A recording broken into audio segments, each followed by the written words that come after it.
All right, ladies and gentlemen, our first guest today is a Nigerian Afrofusion artist whose love for music and dance was discovered while in high school. His interest in music, however, landed him on the famous singing reality show, The Voice Nigeria Season 3, where he emerged as the first runner-up.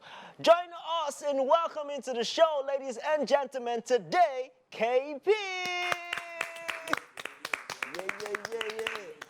Vibes. You know? Yeah. It's your outfit for me. It's giving. Come on, check. Yeah, drip everywhere. That's how we roll. Love. Nice. And this was what made people even really fall in love with you more on the singing reality show, because you came with your own swag. You had like a demography of people that were rooting for you. The Gen Z. Yeah, like Ashake said, them never see me coming. Yeah. Baby, how is it for you now, from that singing reality show, now an established artist? How's the journey been for you? Well, to be honest, I'm just starting. I'm just starting. I've not even scratched the surface. Yeah. I'm just starting, but I'm going to mark my name on the Nigerian. Wow. I'm going to mark, I will write it KPEE. It's the confidence for me. Love. Okay, so we've seen a lot of artists who have emerged from reality shows in Nigerian scene. We've seen Praise, we've seen Inyanya, we've seen Timmy Dakolo. But the question I want to ask you, has the reception been for you so far? From other artists in the industry already, has the reception been for you so far? Oh, well, there's been a lot of love. There's been a lot of, the other side. You can't say everybody will love you now. Some people will have negatives, some people are going to be positive. But yeah, generally it's okay. It's more about myself and how I'm going to push and how I'm going to give the fans and every other person a good impression. So I just tend to keep focused on my own craft instead of looking at what other people are doing. Yeah. All right, now talking about focusing and talking about, just doing your own thing, and especially with the fact that you want to stand out from other people. Just before you came in, DJ Paul and I were talking about how the music industry is so hard. Yes, some people are doing very well, and it's so good. And we know that there are a lot of people that are good too, but they're not just in the limelight like that. How has it been for you? That is, how easy or difficult has it been for you? Like, doing in the very few years that you've been in this industry? So I would say I officially got into the industry after The Voice. Okay. And from The Voice to now would be like a year and probably a month. Okay, so I've really been on the low, trying to discover myself, find out my sound, find out what suits me best, the kind of music I should be doing, So that process for me alone took about a year. Yeah, it's a self-discovery process. And then I just put out my first project, an EP, started with KP, the EP, self-titled, a piece of me to give the people, let them know the kind of person I am. If you listen to the EP, I'm a ladies guy, all about the ladies, just like trying to finesse my way through them and all that, So I won't say it's hard, I won't say it's easy. I'll say you just need to have the talent and the hard work. Because some people are so talented, but they're not out there because they're not working for it. You're just sitting down, you're expecting the music to fly by itself. No, you have to be outside, you have to meet people, you have to communicate, you have to make connections, you have to create content, you have to be posting every day. You can't be a ghost and say you want to make it out there. It's not possible. Yeah, the talent can't do all. And there are some people who are not as talented as you are, but they are working extremely hard. So they are getting what you want to get, and you're like, come on, now, the industry is hard. No, you just have to do the right thing. And then at the end of the day, you have to pray for grace, because God is in charge of everything at the end of the day. Preach! Since we're talking about the music industry, I thought for one that you were coached under Dare and there was Fouls.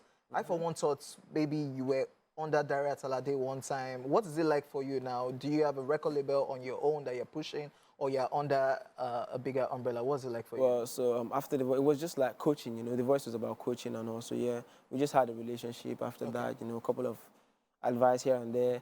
Then it was left for me to find my way. And I'm currently signed to Cloud9 Records. Just got that deal like a month, 2 months ago. And I'm okay. We're about to hit hard. Trust me.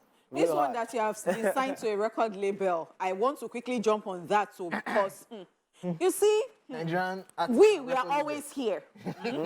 And we have seen dramas. did you read your contract well, the clauses? I just want to know because you see, I like the way I'm seeing this, your swaggle, and I want and I don't want it to end.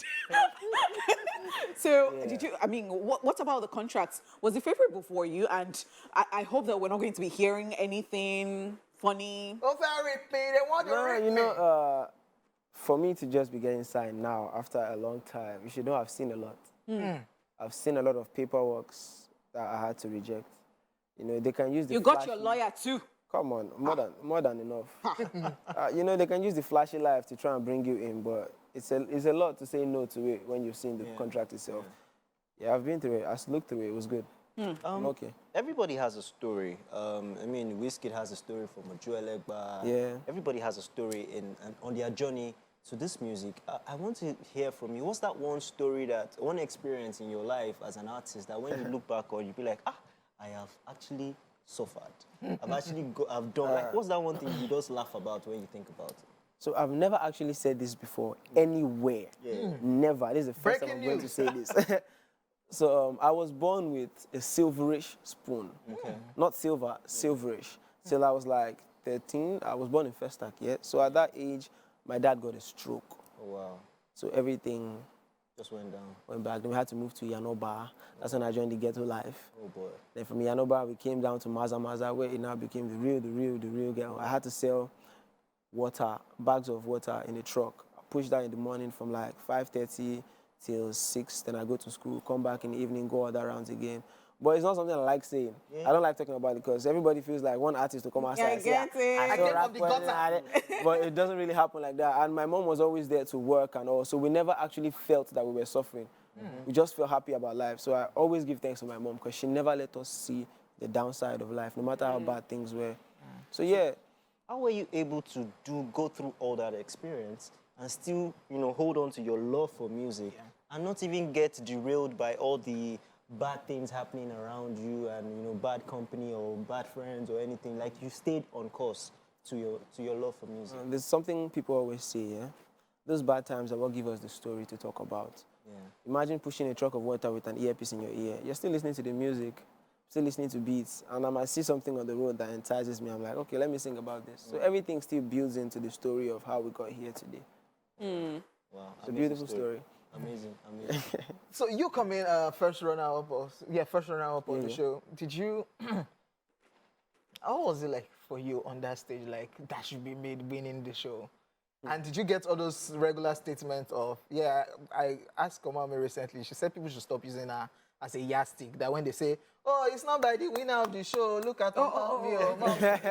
Did you get statements like that? And how was it like for you when you didn't win the show itself? I said this on the show. I didn't win the show, but I won in life. I'm a winner by nature. Amazing. If you follow the show, I wasn't competing with anybody. I was doing my thing. Life for me is not about who's doing it better, who's winning, and all that. As long as you're doing your thing, you're comfortable, you're already winning. So I kept with that vibe, and it's working for me. Being on the show, initially, I felt less of myself. Listening to other people singing, doing all this, and I'm like, come on, this isn't me now. I can't do all this. But the very moment I was about to go on stage for my blind audition, my mom said something. She said, "Oh, mom, my boy, do your thing. No go they look these ones. Be you." And I got on stage. I promise you, everything I rehearsed left my head because I was trying to sing like them. Yeah. It left my head, and as soon as the lights came down, boom, I just started freestyling. Yeah. And look how it turned out. I remember that blind audition. Right? I just freestyled the whole thing. Interesting. Just freestyled. All right, so we'll go on a music break right now. And when we come back, superstar KP will still be in the studio with us. Stay here. Yes, welcome back, ladies and gentlemen. Welcome back to the show. We see our singing writer star turned artist, KP, right here in the building. I just checked out a brand new one, KP, right there. Rotate, and KP was giving us our own special rendition of the song. Yeah, continue, give us more. KP, wait, because what I was hearing on TV, when you now gave me, I prefer this one that time. You love live version. And we will not keep you here like that. You can't kidnap me. Yeah, give us more. Just pass, oh yeah, rotate. Give me yellow waist down, oh yeah, rotate for me. Swear down, I go locate you down. Ah, you don't. It's so sweet. On the pot. I'm On the back. pot. I am back. Don't worry. Don't worry. Don't run, don't run. Interesting. Are you the one who paints? Paint? Yeah. Do you paint? I used to do a little bit of art here and Art. there. Yeah. But I don't know if I still have it. It's been like a long time. I could say like 6 years. Wow. I should try it out. You should. Yeah. You I should. You should. Your style of music is quite interesting. I like it. I mean, I like your easy approach to the sound. very You just much. want to, have fun while doing your music. And there's a whole lot of people right now. There's competition. I'll not lie to you. There's competition out there. There's everybody. Well, how do you see yourself right now? How do you want to push through all the competition? What do you want to tell the people out there to expect from you? What are you going to do differently? Well, pushing through the competition is same as I've always done. Be myself and do my own thing. I'm not concerned about anybody. There's enough space in the sky for all the birds to fly. Love. Why would I bother about risks from this guy when I can just, When you can just be yourself. myself, Eh? no doubt. Ah. So that's the advice to every other person out there. Just be yourself, do your thing. Fantastic. So December is around the corner. What are we looking forward to? Because of course you have your EP, self-titled KPEE. You want to tell us who even directed that? Who shot the video we just watched? Yeah, the video was directed by my close friend, Boy Savage. Okay. It's coming to check. Boys are coming. I won't say much. And my producer too, Skeeter. Okay. He produced 4 out of 5 tracks in the EP. That guy Wow. He's going wild. All right. So December, what do we expect? You see me everywhere. Oh, shit. I'm beside you. of you. Left, front, back, up, down. No Just look. wahala. You see me. You're everywhere. welcome. Nice. So moving forward, what do you expect from your brand? KPEE project? What are you putting out? What's going on? Well, for now, the EP is out, and I just want to focus on that for now. I'm still recording, always in the studio, 24 hours, almost 24 hours. Because when I leave the studio, I still have the studio in my house, I still have the studio on my phone, so I'm just, working on improving my sound and all. But for now, I'm focusing on the EP, the promotions and all that. Any plans of going into fashion? Because we saw you on that reality show, you were giving them some kind. I'm and fashion now looking at the myself video, now. looking at like. I'm fashion myself. Oh, shit. So we're coming there too. Nice. When I say everything, I mean everything. Oh, wow. It's a takeover. Shut down. Complete. What are your social media handles for people who want to follow you and keep up with you? Yeah. So on all platforms, it's this KP, THISKPEE, everywhere. Okay. Everywhere. Yeah. No baby mama drama yet? I beg you. The girls them? The girls are there, definitely. They're there. They are coming at me, but I'm guiding. What is Momsy saying? Momsy? No baby mama, so. None, Sha. For now. For now, none. No We baby. Remember the child of whom we can't tell what the future holds, but for now, none. KP, remember the child of whom you are. I'll try now. I'll try. Thank you for coming on the show, KPEE. Thank you very much for having me. It was wonderful. Expect so much more from you and your projects going forward. Definitely.